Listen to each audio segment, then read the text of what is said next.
Yet the context is as important as the timing. On Wednesday, Putin is due to welcome Iran's Hassan Rouhani and Turkey Recip Tayyip Erdogan, a noticeably small list of guests that leaves out the US and Europe, to the same Black Sea resort to discuss a political settlement in Syria. Here, on Monday, he met with Syrias Assad, a man widely recognized as behind the deaths of thousands of his own citizens, but now, even after 5 years of savage sectarian warfare, the victor without many spoils.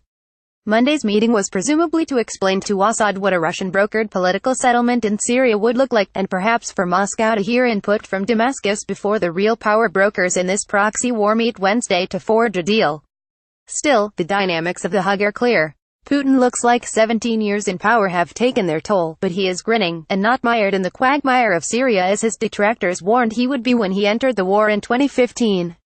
It should be captioned as though the war is over, even though days earlier there were reports of phosphorus being used on rebel-aligned civilians in the Damascus suburbs.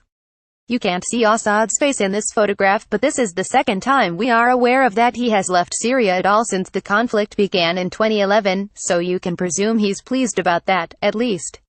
Wednesday sees the meeting of Turkey, Iran and Russia. Iran and Russia often have slightly divergent ambitions for regional influence, but they both seek to bolster Damascus' grip, and have done so with brutal efficiency. The Assad regime now controls most of the cities that it practically can, or that remain standing and desirable, despite Assad once expressing ambitions to retake the entire country. Other northwestern areas are held by Turkish-backed rebels, and in the northeast, US-backed Syrian Kurds control much of the territory. These Sochi talks are likely to spell out these internal borders. But they will also address Turkey's ambitions for the awkward northwestern part, where Syria's tormented and disenfranchised majority its Sunnis have a homeland of sorts. There, Idlib has become a home to many extremists, but also tens of thousands of civilians, some still under bombardment.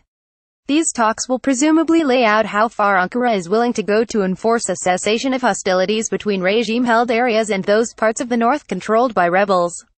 But there are some crucial actors missing from the picture. What's not in the picture? Firstly, the Syrian Kurds aren't there, and aren't invited on Wednesday, as far as we know. That would make sense, as Ankara has labeled them terrorists because it is at war with Kurds along Turkey's southern border. But the Syrian Kurds have had a comfortable enough relationship with the regime and control the vast swath of northeastern Syria that ISIS has been vanquished from with American assistance. A key question is whether the regime is happy for a city in this area as important as Raqqa to remain in Kurdish hands for now, and how Iran or Turkey feel about that too.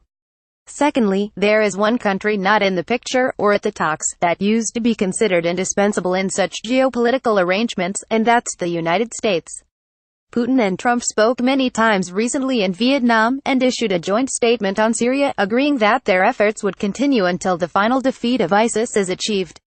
The State Department, which a spokesman recently admitted was suffering low morale owing to heavy staffing shortfalls, has insisted there have been intense, difficult negotiations over this statement. But it is a joint statement over an issue that has seen Moscow and Washington at odds for 6 years. And it is Putin who will apparently call Trump on Tuesday to report back on his meeting with Assad. The US has always been inconsistent and reluctant in its approach to Syria's war, outside of defeating ISIS. But on Wednesday, it won't even be in the picture.